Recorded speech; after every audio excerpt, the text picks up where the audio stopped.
Maharashtra Motors vehicle act जो आहे 1989चा कायदा करून ठेवण्यात आला की महाराष्ट्रामध्ये टॅक्सी असेल, रिक्षा चालक असेल, परवाना द्यायचा असेल तर त्यांना व्यवसायाची भाषा म्हणून सेवा देत असताना मराठी ही स्थानिक भाषा ही वाचताही येणं गरजेचं आहे, लिहिताही येणं गरजेचं आहे आणि त्याचबरोबर बोलताही येणं गरजेचं आहे। त्यांचं म्हणणं असं आहे की आम्ही शिकणारच नाही, काय करायचं करून घ्या, आम्ही जर बंद पडलं तर संपूर्ण महाराष्ट्र थांबेल, किंबहुना मुंबई, पुणे, ठाणे थांबून जाईल। एवढा मजोरपणा कुठून येतो या सगळ्यांमध्ये? मंडळी, कल्पना करा आपल्या घरातील आपली आजी किंवा आपली आई मुंबई, पुणे, ठाणे अशा कुठल्याही एखाद्या सिटीमध्ये गेलेली आहे आणि तिथे गेल्यानंतर ती टॅक्सी किंवा रिक्षाला हात करते।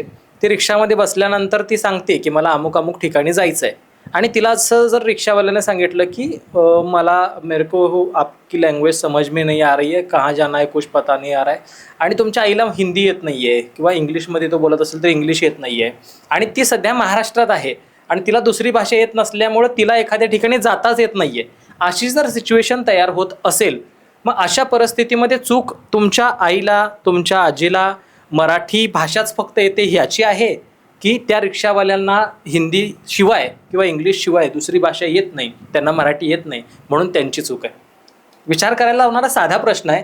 मग आता महाराष्ट्रात राहून आमच्या आजीला, आमच्या आईला हिंदी आणि इंग्लिश पहिला शिकावं लागेल की त्यांना इथं येऊन माझ्या आईला, माझ्या आजीला किंवा इतर ज्या माणसांना, आजा असू दे कोणी असू दे, त्यांना जर इथं हिंदी समजत नाही म्हणून त्यांनी मराठी शिकायला पाहिजे? याच्यामध्ये पैसा कमवणार कोण आहे? रिक्षावाला कमवणार आहे की या ठिकाणावरून त्या ठिकाणी जाण्यासाठी माझी आई, आजी, आजा हे कमवणार आहेत? साधा प्रश्न आहे। याचं उत्तर मला वाटतं इथं बघणाऱ्यांपैकी 70 ते 80% किंबहुना 90% लोक हेच देतील की नाही बाबा, ज्याला व्यवसाय करायचा आहे, ज्याला धंदा करायचा आहे त्यानं स्वतःहून त्या लोकांची लँग्वेज किमान शिकण्याचा प्रयत्न केला पाहिजे। साधा आणि सोपा प्रश्न आहे, त्याचं सोपं उत्तर आहे। अगदी या सगळ्या संदर्भात जर बघायचं झालं तर महाराष्ट्र सरकारचा, आपल्या राज्य सरकारचा महाराष्ट्र मोटर्स व्हेकल ऍक्ट जो आहे 1989चा म्हणजे 89चा, त्याच्यात सुद्धा अशा पद्धतीची कायदा करून ठेवण्यात आला, नियम करून ठेवण्यात आलेला आहे की महाराष्ट्रामध्ये टॅक्सी असेल, रिक्षा चालक असेल, यांना जो बॅच मिळतो तो द्यायचा असेल, परवाना द्यायचा असेल तर त्यांना व्यवसायाची भाषा म्हणून सेवा देत असताना मराठी ही स्थानिक भाषा ही वाचताही येणं गरजेचं आहे, लिहिताही येणं गरजेचं आहे आणि त्याचबरोबर बोलताही येणं गरजेचं आहे। आता जर आमची मागणी जर म्हटलं सर्वसामान्य मराठी माणूस म्हणून, तुम्ही लिहिताय काय, वाचताय काय, डझंट मॅटर, किमान सर्वसामान्यांची मराठीत 4 वाक्य तुम्ही बोलू जरी शकलात तरी सुद्धा एक महाराष्ट्रातला महाराष्ट्रीयन म्हणून त्या माणसाला समाधान असेल।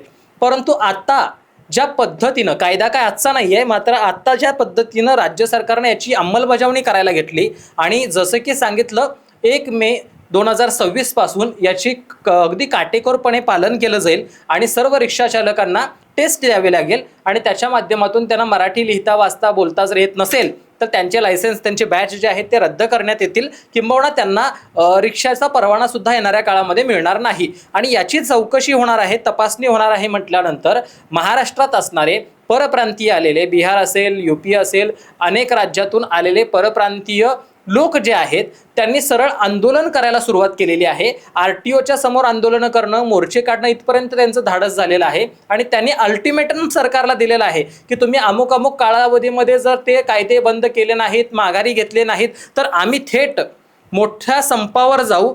अगदी अशा पद्धतीची धमकी परप्रांतीय येऊन आज महाराष्ट्रातल्या लोकांना आणि सरकारला देत असतील तर खरंच आपल्या राज्य सरकारची काही शिल्लक राहिली आहे का? हा प्रश्न माझ्या मनासमोर होतोय, तो तुमच्याही मनासमोर निर्माण होतोय का? नक्कीच सांगा। मग आता हे सगळं घडत असताना आज या सगळ्या बाहेर परप्रांतीयांचं म्हणणं आहे की आमची संख्या जी आहे ती 1.5 लाखांच्या आसपास आहे आणि आम्ही जर बंद केलं तर इथल्या सर्वसामान्य लोकांच्या सगळ्या सेवा बंद होतील। मग मला सगळ्यात पहिला आणि महत्त्वाचा प्रश्न पडतो, आज महाराष्ट्राची जर लोकसंख्या म्हटलं तर नाही म्हटलं तरी 11-12 कोटीच्या वरती आपल्या राज्याची लोकसंख्या आहे। याच्यामध्ये असं म्हटलं जातं की अनेक युवक आहेत की ज्यांच्याकडे रोजगार नाहीये म्हणून नोकरीसाठी आज 10,000, 15,000 साठी MIDC मंजूर व्हावी म्हणून अनेक आंदोलनं होतात आणि MIDC ते तरुण कामाला जाताना दिसतात 8-8, 10-10 तास. मग अशा सगळ्या सिच्युएशनमध्ये जर पुण्या मुंबई सारख्या ठिकाणी, ठाण्यासारख्या ठिकाणी परप्रांतीयांना रिक्षा मिळत असतील, परवाने मिळत असतील आणि ते रिक्षा चालवत असतील आणि एक रिक्षावाला नाही म्हटलं तरी दिवसाला किमान 2-3-4 हजाराच्या पेक्षा कमी कमवत नाही, ही रियालिटी आहे. हे अनुभवलेलं आहे, जवळून बघितलेलं आहे. मग जर आपण बघितलं तर महिन्याला लाख रुपये इन्कम एक रिक्षा चालक जर मुंबई, पुणे, ठाण्याच्या सारख्या ठिकाणी काढत असेल, मग अशा सगळ्या परिस्थितीमध्ये आमच्या मुलांना 10 आणि 15 हजाराची MIDCची नोकरीच नुसतं कशाला हवी आहे? अशी एखादी रिक्षा केली, ठीक आहे माझं शिक्षण नाही झालंय, परंतु एखादी रिक्षा घेतली, एखादी टॅक्सी घेतली तर तू महिन्याला लाख रुपये भावा कमवू शकतोस. ही रियालिटी असताना सुद्धा या सगळ्या कामांचा आम्हाला कमीपणा वाटतोय का? आणि म्हणूनच ह्या परप्रांतीयांना आम्हाला डोक्यावरती ठेवून घ्यावं लागतंय का? आज मी माझ्या आयुष्यातले 8 ते 10 वर्ष मुंबईमध्ये घातल्यानंतर, बोरिवलीमध्ये घालवल्यानंतर माझ्या लक्षात येते की जवळच्या अंतरावरती जाण्यासाठी मी रिक्षा जर बोलवत असेल तर रिक्षावाला थांबत नाही. आज जर त्याला वाटलं की त्याच्या सोयीनुसार त्याच्या रूटवरचं भाडं आहे तर ते आम्हाला रिक्षात बसवून घेतात. म्हणजे ही मक्तेदारी आजही या परप्रांतीय रिक्षावाल्यांची आहे.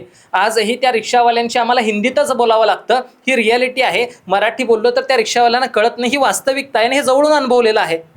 इतकंच काय तर त्यांची मुजोरी इतक्या लेवलची सुद्धा असते की आता मी काही दिवसांपूर्वी व्हिडिओ बघितला, अगदी काल परवाचाच. त्यांचं म्हणणं असं आहे की आम्ही शिकणारच नाही, काय करायचं करून घ्या, आम्ही जर बंद पडलो तर संपूर्ण महाराष्ट्र थांबेल, किंबहुना मुंबई, पुणे, ठाणे थांबून जाईल. एवढा मजोरपणा कुठून येतो या सगळ्यांमध्ये? हा प्रश्न माझ्या मनासमोर नाही, संपूर्ण महाराष्ट्राच्या मनासमोर निर्माण झालाय की अरे ज्या तुमच्या राज्यामध्ये, बिहारमध्ये, UP-मध्ये, मध्य प्रदेशमध्ये तुम्हाला रोजगार नाहीत म्हणून रोजगारासाठी तुम्ही या राज्यात येताय. ठीक आहे, संविधानानं तुम्हाला अधिकार दिलाय देशात कुठल्याही भागात जाऊन व्यवसाय करण्याचा.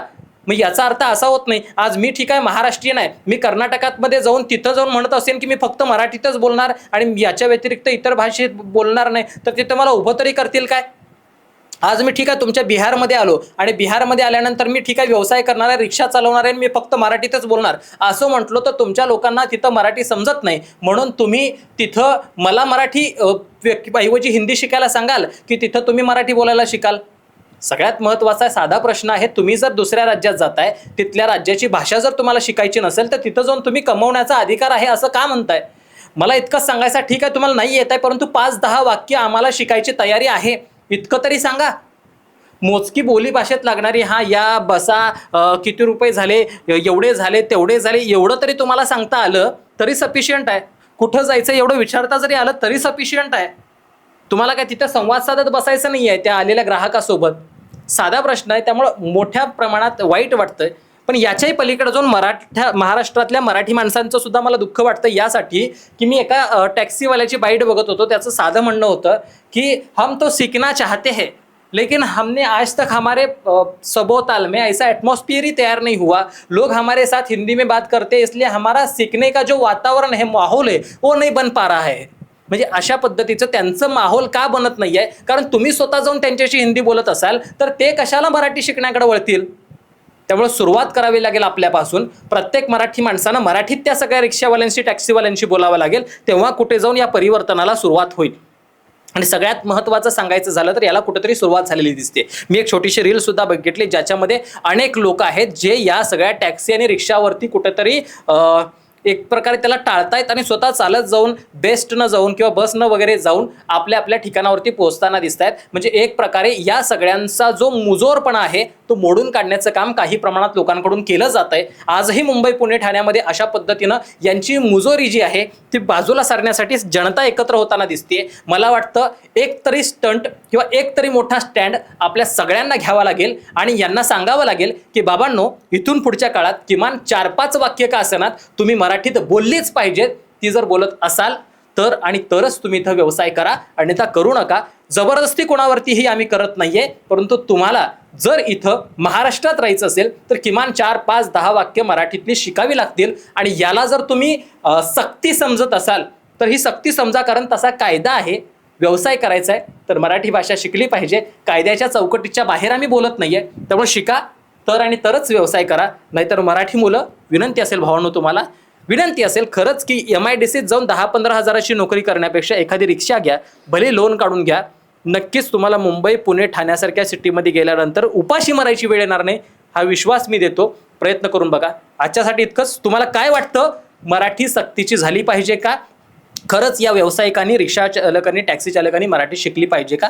की आपण जे करतोय ती सक्ती आणि मुजोरपणा आपला आहे. काय वाटतं कमेंट करून कळवा. इतकंच. धन्यवाद.